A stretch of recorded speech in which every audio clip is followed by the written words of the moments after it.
Real Music exclusive. I grew up like a savage.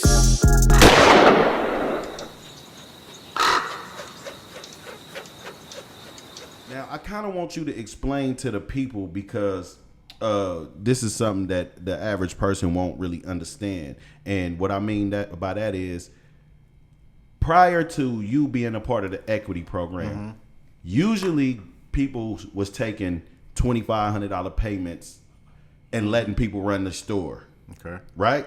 I mean, I'm just giving round figures. I don't know anybody particular number, but I know that there'll be somebody with the bag, and there'd be somebody that could get the equity shit, and then they'd give them a certain amount of money and just be like, get out the way. Right. And so I'm assuming that this is what they thought they was about to get. But I don't know how they could assume that if we've never discussed that. Well, I just think they picked the wrong nigga. I think I think once they start talking and then they start seeing your influence, like, wait, this nigga know him. Wait, he know. Wait, hold on. This nigga was in the weed game for real before we even. But what's crazy? So we got to find another route to get rid of him because we can't push him out the regular way. We can't push him out like that. But what was crazy is, again, we could have just talked about that. Like I just don't understand why that conversation was never had. If you wanted to do your own thing, we could have talked about it. That shows true bad intentions. So they came in the game in the beginning talking about the us and the we. Yeah. But the whole time, the wiggle was in there. From the jump, from me meeting them was a wiggle. And like I said, everybody I've ever met through them, including the person who turned me on to them, they don't speak to any of them anymore. And when we talk about now, for those that is not that familiar with Tucky Blunt, it's not that hard to go get his story off wherever. You just Google his name and you're gonna find all of this shit on this dude. Like, his story is amazing. The way he came up, the way all this shit went about. It's just an amazing story. And if for reference, if you want to, you can go back and look at our interview we had with him because he had his business partner on here. Now, I bring that up to also say that, to ask you, after this process, did you, because y'all got into the equity through Desley Brooks, did you talk to her after all of this fiasco? Yeah, I talked to Desley. Yeah. She was, haven't talked to them either. She was dumbfounded. She was like, because I felt bad having to call her and tell her, but I had to tell her because it was legit and I can prove it. Because initially, so Desley is who turned you on to them? No. Desley was just a person who they knew. They didn't even know her. I think they dangled her too. But Desley knew them just through the program. The way I knew Desley was through them. But I met them through Mike Marshall. Mike Marshall, the person who introduced me to them. Okay. Now, we talking, for those that don't know, we talking about Mike Marshall. We talking about I Got 5 on it. Legendary. We talking about rumors. Look at all these rumors. We talking about I Got 5. We talking about some of the biggest songs ever. This guy calls you, plugs you in with them, and he don't know. He might have been busting. He had a play that was supposed to be set up with them if we got the store, and they screwed him out of that. Yes. Literally, I think the mama was screwing him. Nah, I'm just fucking. Hey. Mike Marshall probably married. I'm just saying. But no, she just is. I said we say traveling gypsy. That's what I've been calling them because it just and it's weird because, bro, like, I say it all happened for a reason because it was meant to be. Them doing what they did, for one, woke my game up as to what I was lacking on or what I needed to learn, yada, yada, yada. How to read my contracts better.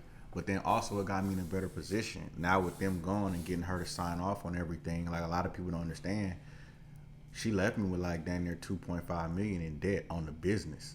And I had to sign off on that debt in order for her to sign over her shares to me. So you had to accept the debt? I had to accept all the debt. So she gets away with highway robbery, leaves him with a debt, and still don't owe nothing. She gone. So she's free and clear on everything she done done. For Blunt some more, She filed up a new spot. And got the spot rolling in, what's that? Black Wall Street.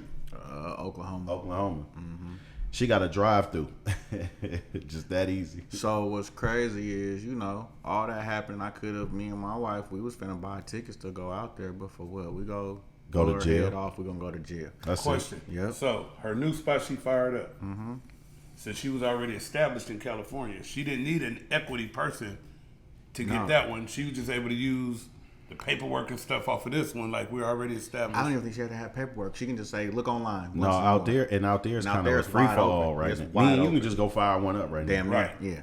So it was easy. It was easy pickings to go find what you want. Say we are here. We're this. Investors ready to just jump right in. She didn't even need an investor. It's that cheap out there. $2,500. And then she had already had the money that she had from whatever she was backdoor doing at the store. So. Now, in the negotiations, because I'm privy to a little more information prior to her just y'all getting it together or whatever, and just saying this is what it is, and I'm signing off on this debt. There was actually negotiations to break her off. Yeah, no. Initially, I was gonna, if I found a partner that was gonna help me eat some of this debt, I was gonna give her some separation money because at the time, all the stuff that I thought was just accusations, I couldn't prove anything, but I was able to start, proving some of the shit that I was accusing him of. Yeah, I was finna give her, can't say how much, but she was finna get some money to walk away. I was finna walk away, give her money, and eat the debt. And then I found out that she had the store. Now, where does this leave? Where does this leave Tucky Blunt as doing future business with the partners you guys previously had or other partners? Meaning, you went in with her as partners at first. Mm-hmm. Now you're going into this situation as just Blunt. Yep. There's no more. Yep. You got the name still, but there's just Tucky Blunt. Yep. So how does that benefit you? Like, is there more finances for you? Is there more debt? Is there more headache? So I was able to get a good chunk of the debt kind of taken care of with just correcting the books that they was fucking up on and getting the correct tax filing. So I lowered a lot of that debt, which is great. Oh, and I had a question real quick about the debt that got accumulated to add up to 2.5. Yep. Was it stuff like they was getting pounds? It was paid. It was signing off form on consignment. It was paid. It was not paying taxes and then taking a whole bunch of inventory. Okay. And then not paying for that inventory, and then taking more inventory in, and still not paying for that inventory. Then doing it again, and then not paying for that inventory, and then we got robbed. So in street terms, we was getting fronted a whole lot. When you niggas get fronted, and you keep getting fronted, but you fucking your money off on whatever you want to fuck it off on and not handling your business, this is what he's talking about. So don't think because you in the streets and you're going to get into the legal business and you can play that game, unless you plan on dangling somebody like they did from the rip. So they was accumulating debt knowing they was going to walk away. Right. And I dealt with that on a much, much smaller note. But when I had my store in the Dubs, the business partner I had was ordering all these Pepsis and all these machines for Pepsi and Coca-Cola and all that, bringing all this inventory. And we had a storage room that had all these, I'm talking about the walls was full of all this shit that he had no intentions of paying for. So I know what you're saying with accumulating all this inventory, piling it up with no intentions to pay. I seen that. But what's crazy is on top of that all happened. Then we get robbed. Remember the soda machine that was back? Yeah. That was from way back then. That he's having them bring all these machines and we had ice. Did he plan on paying the shit back? I don't think so because you was ordering too much shit. Some motherfuckers and just pocketing the money. Right. But once he walked away from the business, I didn't have to inherit the debt because all the shit was still in his name. But I know what you're saying. But yeah, no, the shit crazy because you got that, then the robbery, and then even when we got robbed, I'm like, all right, cool, we got insurance. Oh no, you got insurance, but wait a minute, your partner changed the insurance company when they took over, so the insurance was not as good as it should have been. Let's go into that for a minute. Like man. literally, they changed the insurance. Yeah, so I'm literally just now. Like people don't understand. Like I didn't reopen with insurance money. We didn't get no insurance money. Even when I did I got 500 and raised money. I got some money from Supernova Women, gave me some money recently, and then we ended up getting our insurance money later on down maybe a month ago, and we still haven't even got all of it because we had to go through so many hoops to get the first part. So on top of all the bad business economics they was doing, on top of getting robbed, the insurance policy I thought I had. Now I just want to break. I just want to break this. I just want to break this down, right? So you got Tucky Blunt, right? He's doing this Proud Papa's thing. He's working at Tesla. You know, you doing your thing. You doing details. You doing your normal Dougie, what you been doing, right? You get this call from Mike Marshall, right? You like, praise Yahweh, right? Because I know you. That's what you'll say, right? So you got this. You thinking like, I've been blessed. Boom, boom. I'm about to have a dispensary. So I see you and I see how you running it, and I'm seeing how you telling everybody with so much enthusiasm, and I'm seeing it manifest. I'm seeing everything happening, right? I'm seeing Montel cover you. I'm seeing fucking whatever publication, fucking Forbes, right? You got Forbes. I'm seeing all these Sway. I'm seeing all this shit happen, right? Matt Barnes And you bringing motherfuckers back to the hood, showing them your hood, showing them the stove, right? I see all of this shit happening, and we all happy for you, and the whole hood is juiced, the whole Oakland. Let's keep it real. We gonna get on that, I'm sure. Everybody ain't happy. Everybody ain't all the which players. Is crazy. All the players. Which all the is players. crazy. Oh my God, all the players. Everybody's not happy. A lot of people mad we reopened, and I'm like, what?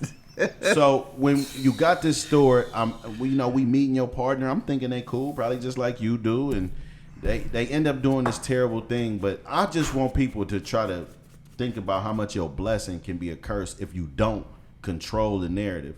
And literally, in one swipe of a fucking bullshit decisions they decide to do, this man could have lost his family, his business.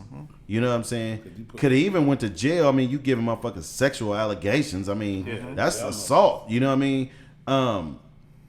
Gives the wrong, takes the insurance, steals them. I mean, just all of these crazy ass things, and he bounced back. And now we after all of that shit, and during all of that shit, we at the robberies. George Floyd dies. Devil busy, ain't he? And some people uses this situation as a way to express themselves about what they don't like. So we riot, we protest, we do all of that. We was already in a pandemic, so everybody's finding. But then we got a different set of people, because we got to clear this shit up. We got a different set of people that's not from the hood, that's not from Oakland, and from the hood, united with these all motherfuckers. This is what they already do normally. So they already hit dispensaries, right? Already. So opportunity, this has nothing to do with George Floyd. Now it's opportunity, right? This is organized crime. Y'all get hit. You know it's coming. Did you think they would hit you? No, I did not. And I actually did. I did. Oh, so you didn't think they would hit you? Did you think they respected the hood and Tucky from the hood enough that we're not gonna touch this one? I did. Because I honestly felt like that too at the barbershop, and they didn't. I did believe that. I did believe that. My guards was down, just feeling. Yeah, we should have had some stuff up in place before then, and I kind of I don't know if she was doing this on purpose, but we had said let's board up. We didn't board up as fast as we could have, or put other precautions in. But I really don't think that was nothing she had could have foreseen. So I'm not gonna put that on her. You know what I'm saying? I don't think that but we could have took better precautions. But I like I said, I really just didn't. I didn't believe nobody was gonna fuck with the store.